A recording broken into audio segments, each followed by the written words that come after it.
Good evening, everybody. Good evening. We leave the door open, so we would think we'll start.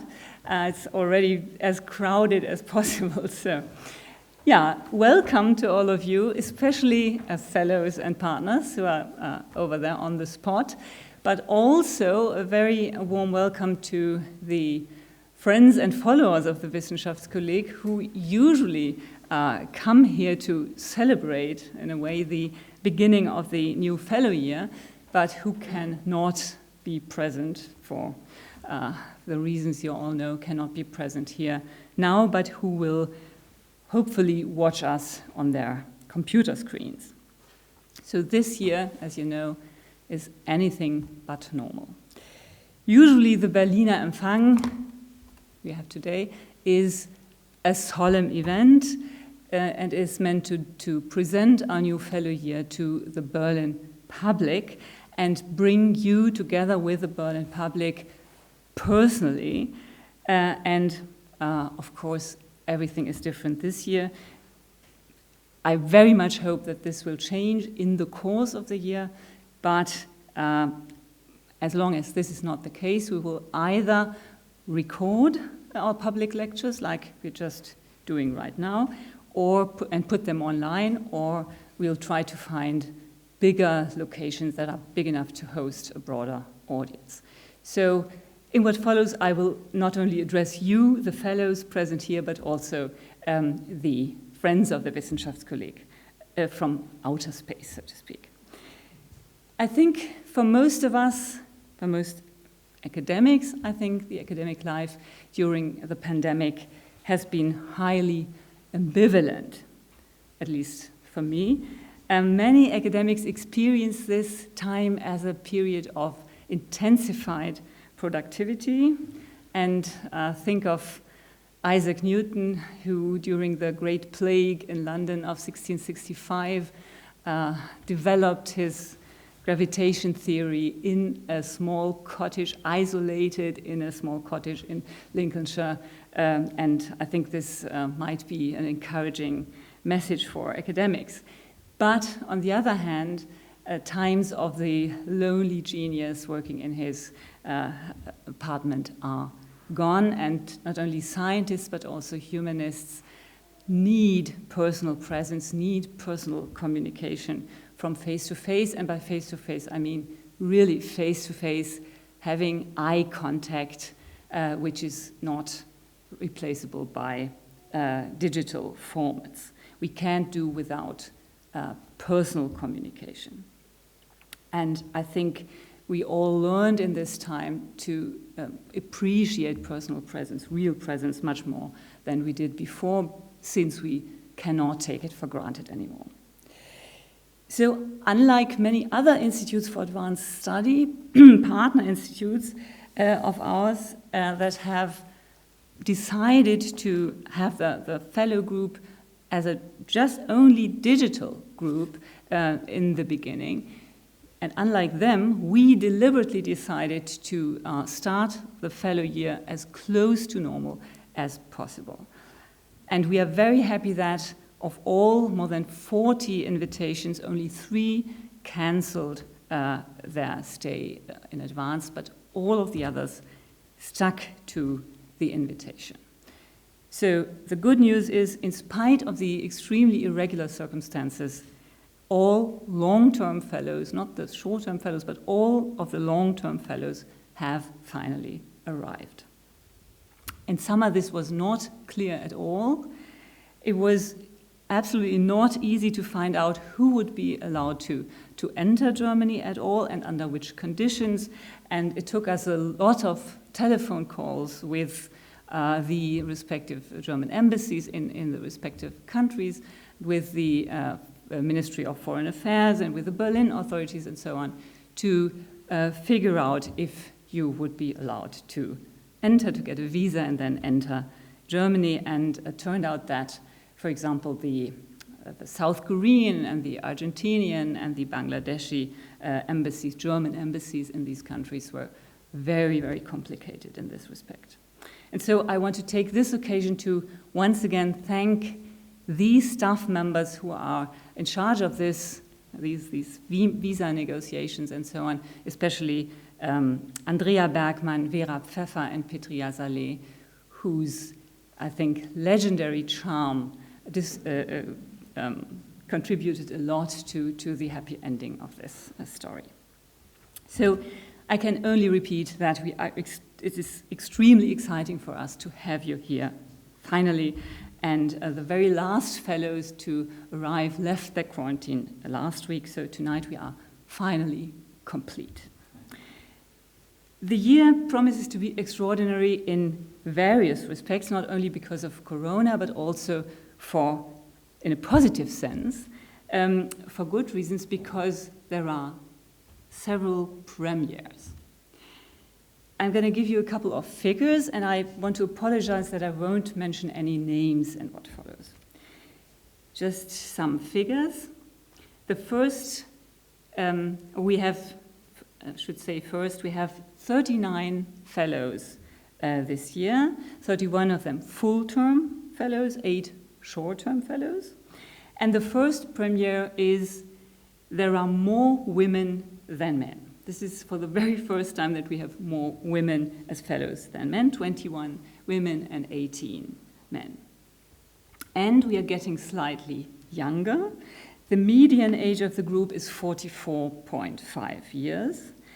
And as a consequence of this, we also have many children, much more children than usual. We have 28 kids, and this is also a record figure, I think. And so I would like to especially welcome the spouses, the partners, and the kids, and all family members accompanying the fellows.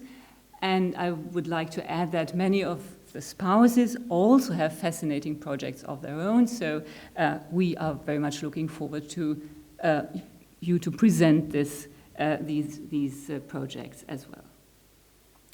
As you know, diversity of origin and diversity of disciplines is one of our primary concerns.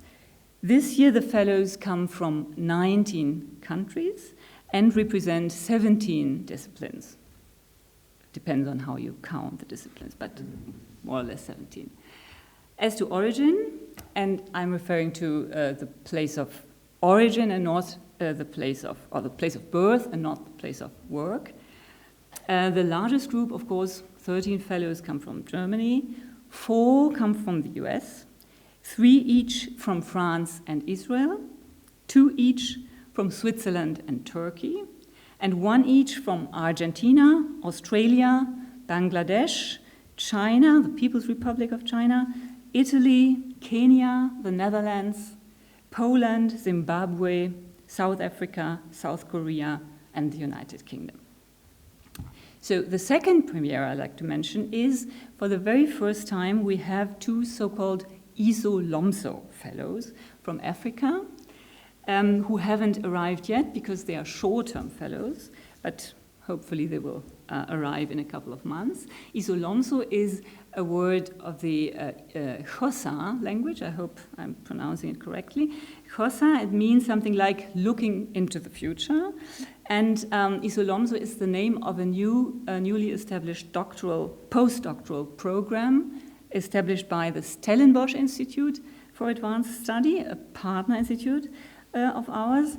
And these ISO-LOMSO fellows come from all over Africa, from all disciplines, and can spend several months of their 3 years fellowship in international partner institutes all over the world. So we are participating in this ISO-LOMSO program, and this is part of our efforts to reach out to sub-Saharan Africa, and we are very much looking forward to the first 2 ISO-LOMSO fellows coming to the Wissenschaftskolleg in next spring. A legal scholar from Kenya and an ecologist from Zimbabwe. Now, as for diversity in terms of academic disciplines, as I said, the fellows represent 17 disciplines, a debatable figure, of course, but because denominations vary from country to country, from university to university, but more or less just to give you an impression of the broad range of diversity.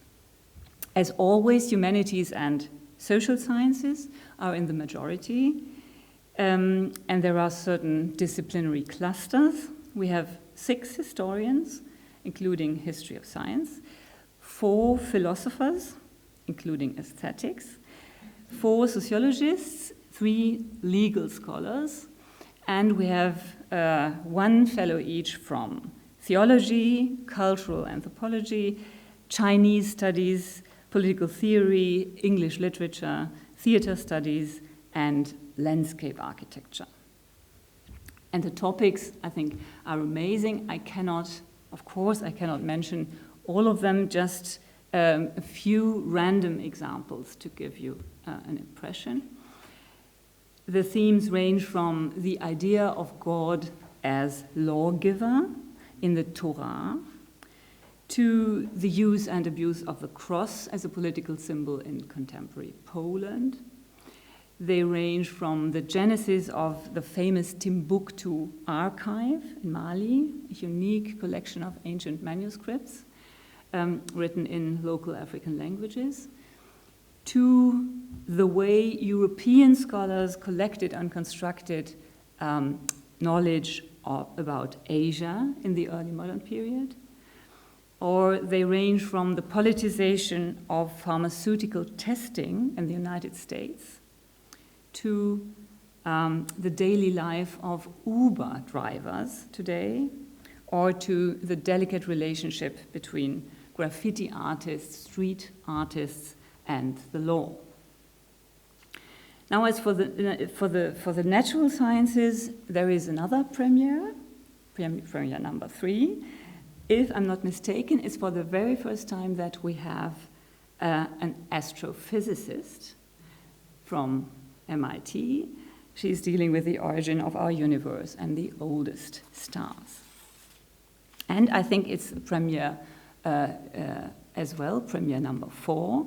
We have a specialist of nanotechnology who constructs tiny, tiny micro robots that navigate in the human body, and, which sounds a little bit scaring to me, are able to act there autonomously to a certain extent.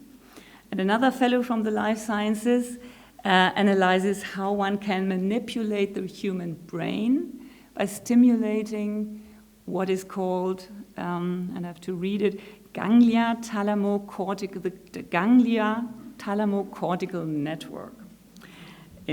Part of the brain, obviously, and I think manipulation of the human brain conducted by nano-robots navigating autonomously.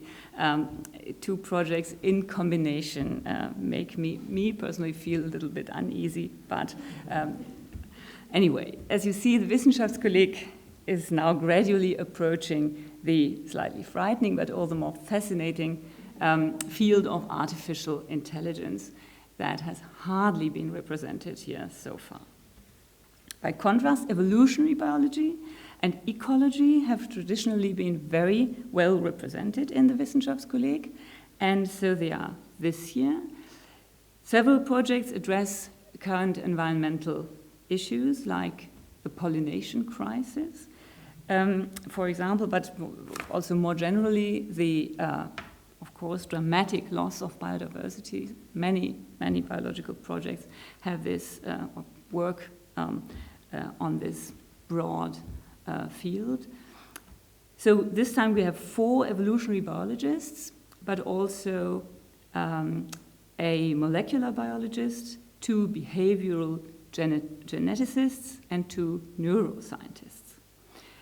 Unfortunately, due to cancellations, the College for Life Sciences consists of only 3 fellows this year. To me, one of the most exciting things about the Wissenschaftskolleg is that academics are not just among themselves, but have the very rare occasion here to meet artists, writers, musicians, photographers, filmmakers, but also journalists, sometimes also diplomats, public intellectuals, and so on. And this is also true for this group. We have a journalist who wants to write a reportage on crimes against humanity that were committed elsewhere but now are tried in European courts. We have a visual artist from Bangladesh who is planning a film to commemorate people who have disappeared in an unexplained way in Bangladesh. So both of these projects address different modes of coping with political crime, with violence, and maybe that they resonate well with one another. As every year, we also have a composer in residence.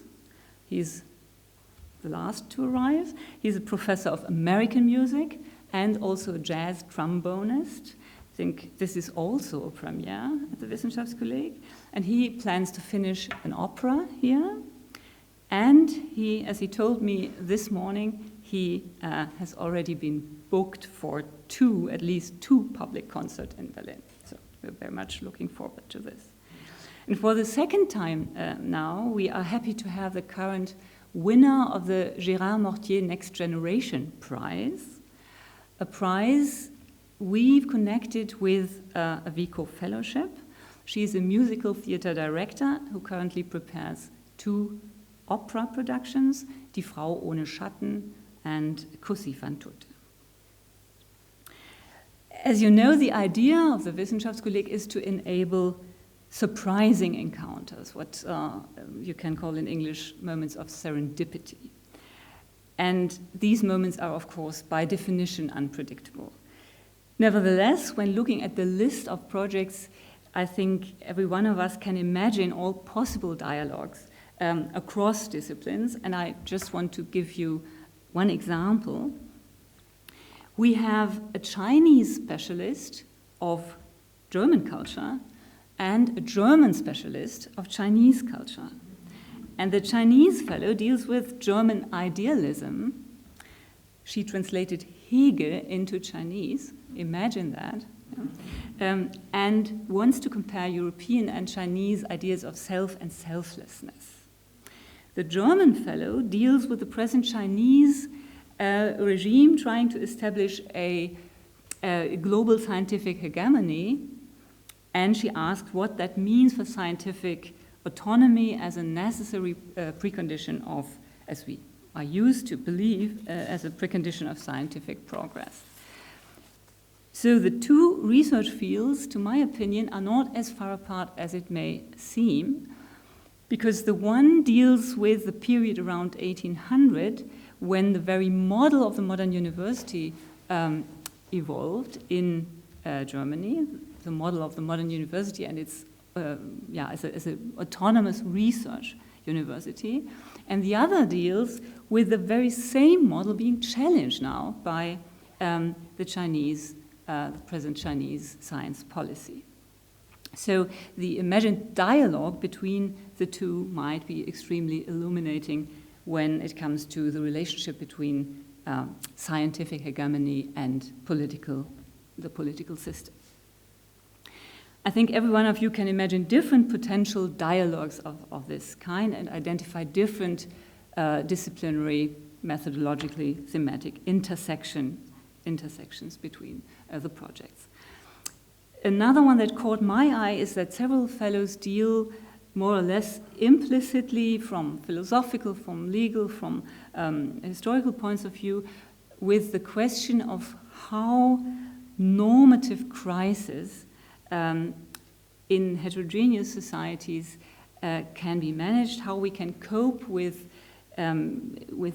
crises of social coherence, how we can regain some common ground by, for example, as one project would ask, by shared moral sentiments, or another project by procedures of compromise, or however, I think questions that are that concern us all at the present very much. And it's going to be interesting, I think, to see how these humanities projects will resonate with one project of evolutionary biology that deals with intergroup conflict between in the animal realm as well,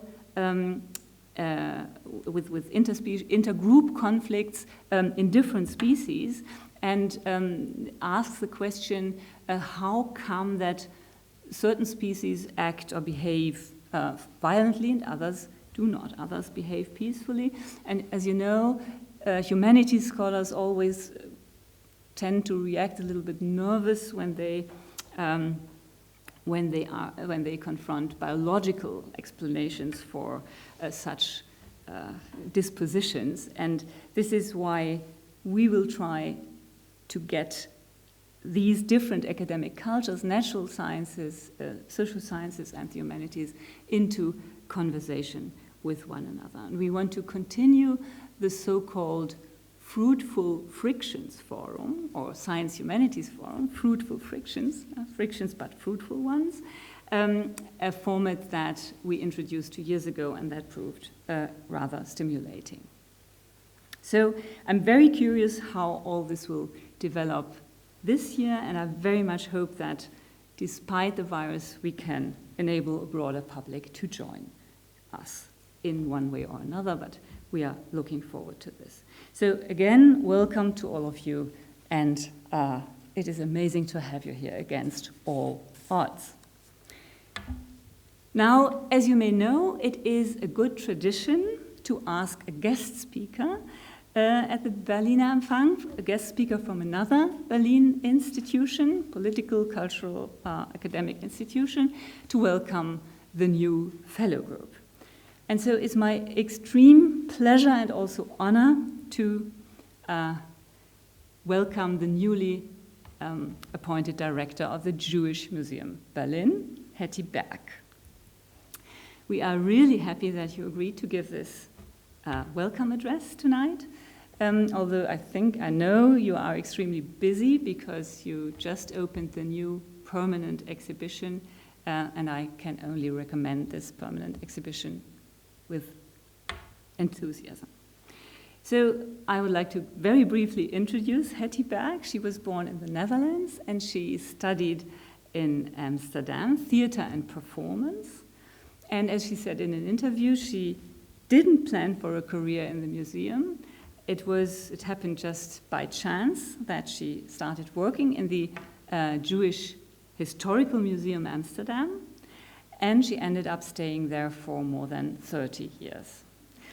And she became chief curator of the then newly established Jewish Cultural Quarter in Amsterdam, which consists not only of the Jewish Historical Museum and the Holocaust Museum, but also a synagogue and several other memorial sites.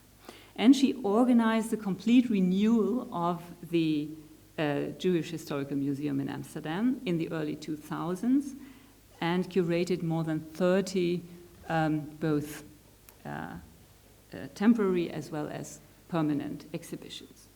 On the 1st of April, she started her new job as director of the Jewish Museum Berlin at a very critical moment when the museum was exposed to political interventions from various sides. Obviously, Berlin couldn't find a more competent person for this job, a position that requires not only museological and curatorial skills and experience, but also an extreme political sensitivity and I would say that the stamina to withstand the attacks and political attempts at political interference. So Hetty Berg's relationship to Berlin has been a very special one. It's been shaped by the Grunewald perspective. She got familiar with the city when she spent several months, I think 7 months, in the Wissenschaftskolleg, when she accompanied her partner, Frédéric Brenner, the French photographer Frédéric Brenner, who was a fellow here in 2016-17. And since the status of a fellow spouse is a rather comfortable one, and since you seem to have positive memories of this time, we flatter ourselves that the Wissenschaftskolleg may have played a role in your decision to accept to become the director of the Jewish Museum Berlin. So thank you very much for coming, and the floor is yours.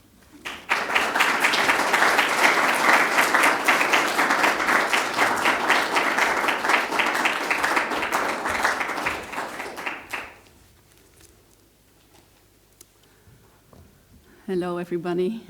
Thank you, liebe Barbara, for this kind introduction. Herzlich willkommen.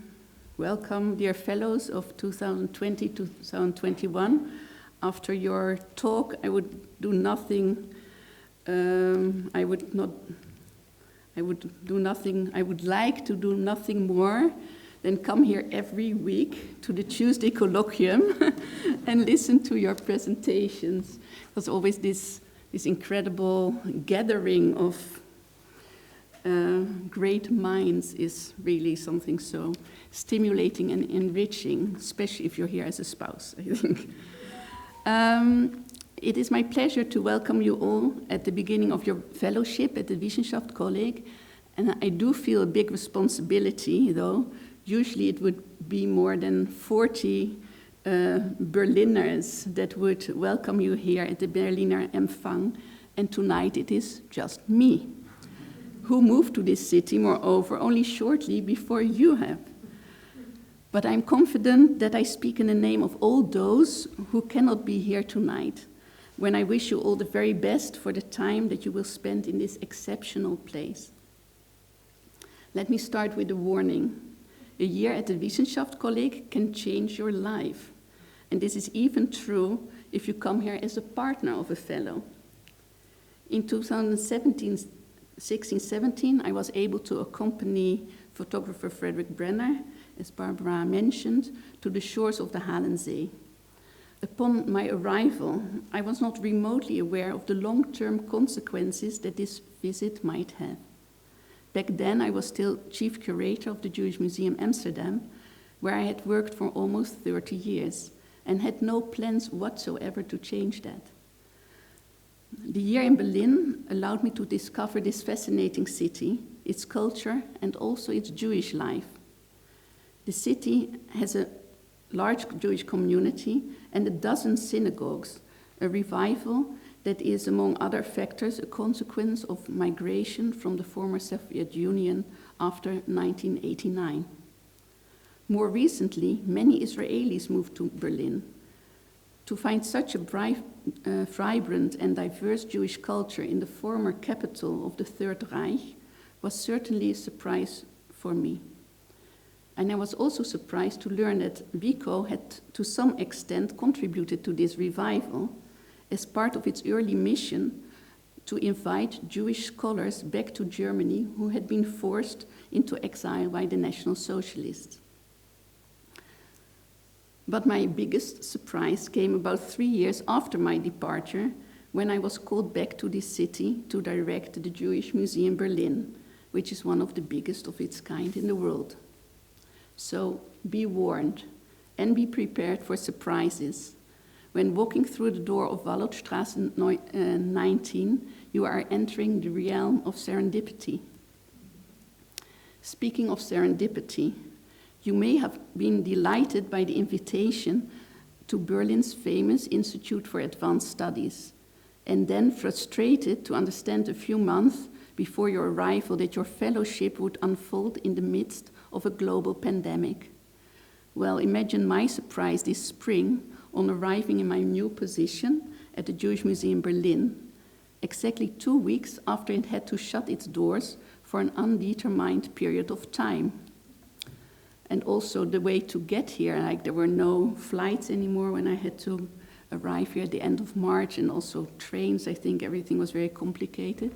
So the only way to get here was to take the old car of my father, who didn't use his car anymore, and just go on the highway, stuff the car with our stuff.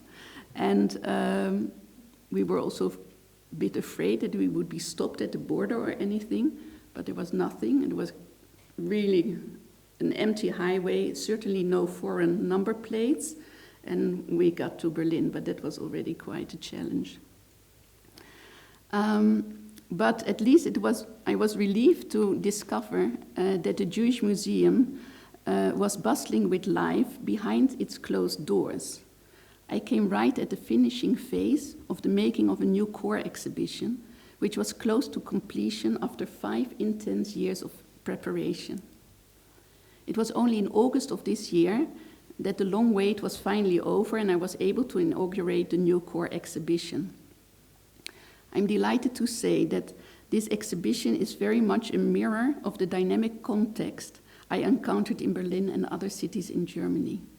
It is not, as Jewish museums in Germany often were, a place where the traces of a vanished culture are collected and displayed. Quite the contrary, the exhibition celebrates the fact that Jewish culture in Germany is very much alive and that it's very diverse. To start from this assumption certainly does not imply that the history of the Holocaust has lost its significance. The Holocaust is still a central theme that takes up about a quarter of our exhibition space, but it is not presented as the end point of German Jewish history, as there are several galleries showing Jewish life from the post-war era until today. You are all aware of the central role that the Holocaust plays in German collective memory and in the country's politics of history, and you can thus appreciate the significance of this fundamental shift in narrative that is proposed by the new exhibit. My impression really is that we are experiencing a pivotal moment, a profound social and mental transformation. One must not forget that those Jews and those Germans who experienced the Nazi period and were able to transmit first-hand memories to the younger generations are disappearing. Soon the personal recollections of eyewitnesses will be entirely replaced by monuments, museums, books, and films. Moreover, to assess the transformations in the present, one has to take into consideration that it is not only Jews who have been migrating to Germany recently, but also people from other cultural spheres where the German Jewish history of the 20th century does not resonate. And finally, one has to be aware of how the shifts in the political landscape and in the public sphere are affecting a museum of German Jewish history and culture. The polarization of the public spectrum on the one hand, and on the other, a growing fragmentation of publics due to the digital media, impact our work. Today, we hear public statements about Jews, which in previous times would only have been uttered privately or behind closed doors.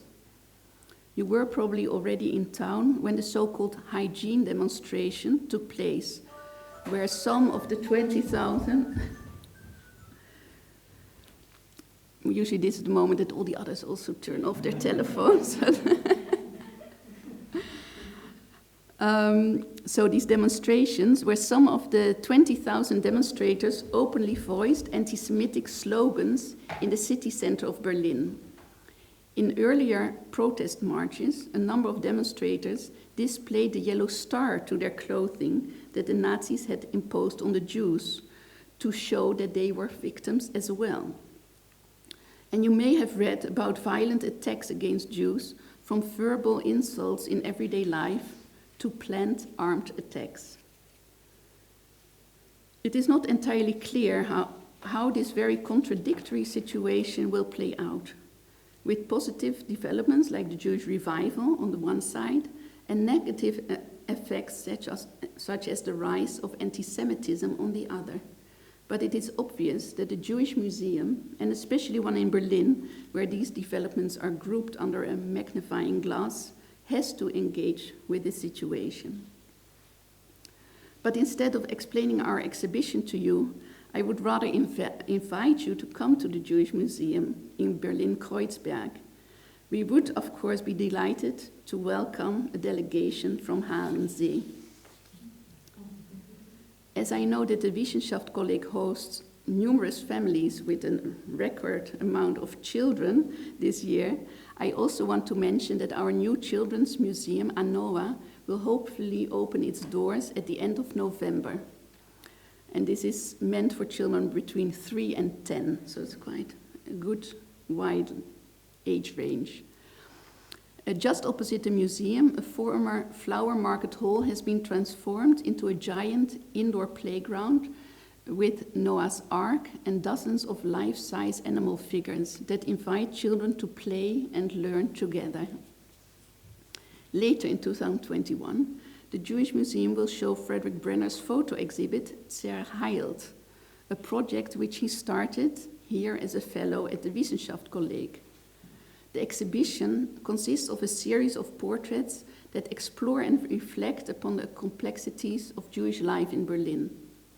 The show will open with a photograph that Frederick took of one of his fellows, the novelist Carrie Harrison, lying naked in the courtyard of Villa Walter.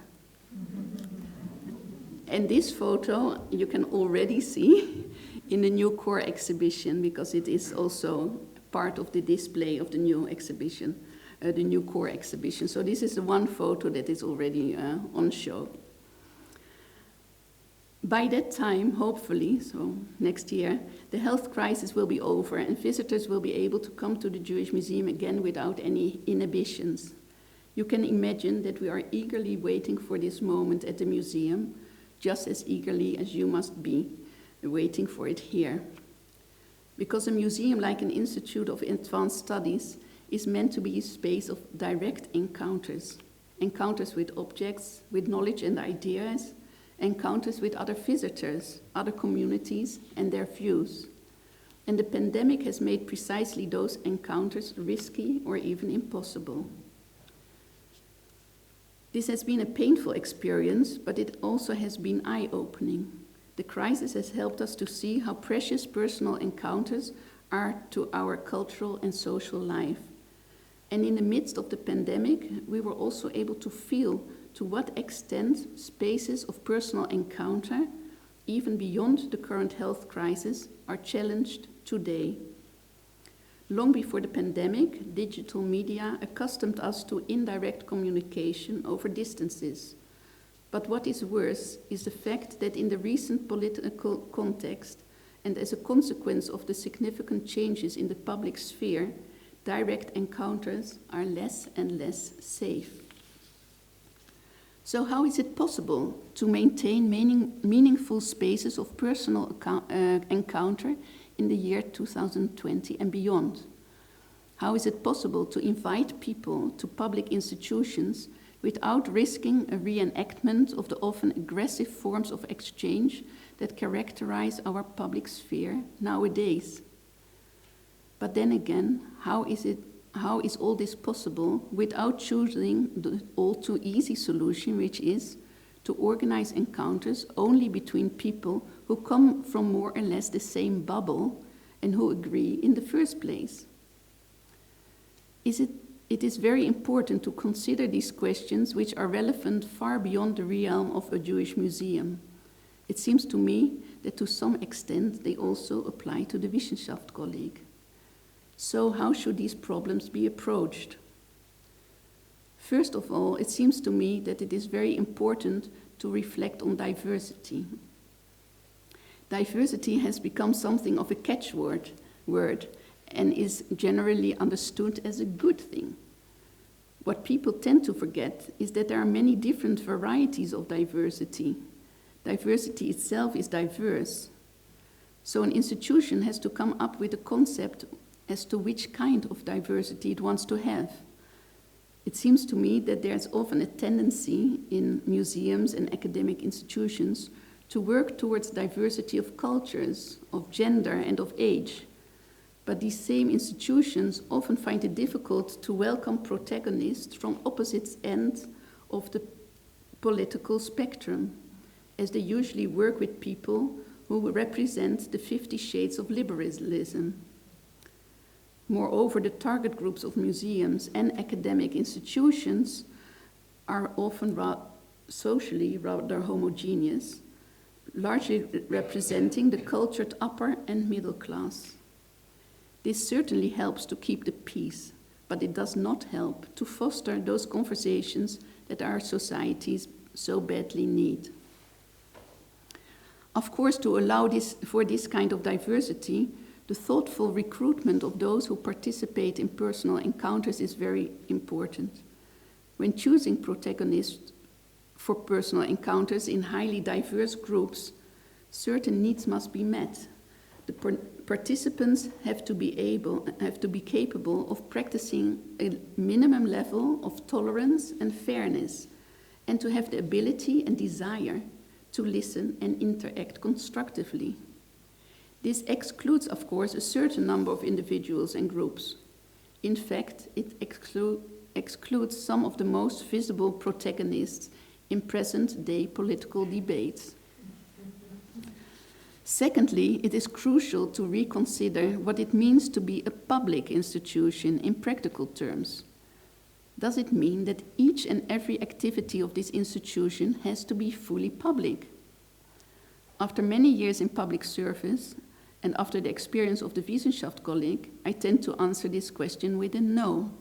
Not all presentations or discussions require an audience, and the press does not always have to be invited. I can imagine fruitful conversations of very diverse groups behind closed doors in a constellation where each and every person is taken out of his or her bubble and thrown into the context of a completely new group. In such a situation, there's far more potential for surprise, and all participants would have to convince others of their ideas instead of relying on the applause of those who were of the same opinion in the first place. Finally, to defend spaces of personal encounter in times of a polarized public sphere, we have to remember the literal meaning of the word moderator. It seems to me that if we want to increase diversity, we need to establish new and more firmly guided formats of conversation. A clear set of rules of fairness and respect is needed for fruitful conversations. Moderators, meaning in the museum context, the guides, the hosts of groups, conferences and events, the editors of publication, may need special training and support to allow them to navigate diverse and potentially conflicting groups through complex exchanges. This is certainly not an easy task, but one that is crucial far beyond the scope of our institutions. I've started this short speech with a warning, but I want to end it with the expression of hope. First and foremost, I like to express the hope that you will, even in the age of COVID-19, enjoy your year at WICO as much as I did, and as previous groups have done, making the very best of the diversity and the possible encounters, incredible library service, and the good food. I hope that you will enjoy what Berlin has to offer to the fullest: concerts, theaters, opera, museums, parks, and lakes.